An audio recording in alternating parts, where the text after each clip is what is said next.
தேவன் நம்முடைய வாழ்க்கையில் அநேக வாக்குத்தத்தங்களை தருகிறவராய் இருக்கிறார். அந்த வாக்குத்தத்தங்களை நாம் பெற்றுக்கொள்றதுக்கு என்ன செய்ய வேண்டும் என்று வசனம் சொல்கிறது என்றால், நீங்கள் தேவனுடைய சித்தத்தின்படி செய்து வாக்குத்தம் பண்ணப்பட்டதை பெற்றுக்கொள்ளும்படி பொறுமை உங்களுக்கு வேண்டியதா இருக்கிறது.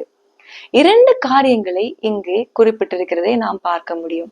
முதலாவது, தேவனுடைய சித்தத்தின்படி செய்ய வேண்டும். வாக்குத்தத்தம் நம்முடைய வாழ்க்கையில் நிறைவேற வேண்டும் என்றால் தேவனுடைய சித்தம் நம்முடைய வாழ்க்கையில் நாம் அனுதினமும் கடைபிடிக்கிறவர்களாக இருக்க வேண்டும்.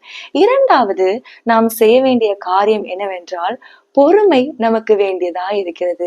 தேவன் அநேக வாக்குத்தத்தங்களை உங்களுக்கு கொடுத்திருக்கிறார். அந்த கொடுத்த வாக்குத்தத்தம் எல்லாவற்றையும் உங்களுடைய வாழ்க்கையில் நிச்சயமாக அவர் நிறைவேற்றுவார். ஆனால் நீங்கள் செய்ய வேண்டிய காரியம் பொறுமையோட அதை கையாள வேண்டும்.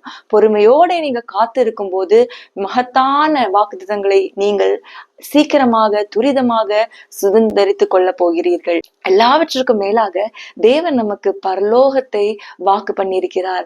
அந்த பரலோக ராஜ்யத்தை நாம் சுதந்திரித்துக் கொள்ள வேண்டும் என்றால் அனுதினமும் நம்முடைய வாழ்க்கையில் தேவ சித்தத்தை நிறைவேற்ற வேண்டும். அது மாத்திரமல்ல, தேவன் வருவார் வருவார் என்று சொல்கிறாரே, அவர் வரவில்லையே என்று அநேகர் கேள்வி கேட்க விசுவாசம் குறைந்து போய் கொண்டிருக்கிற இந்த காலகட்டங்களில் பொறுமையோட விசுவாசத்தோட நாம் காத்து கொள்வோம். சீக்கிரமாக தேவன் வருவார்.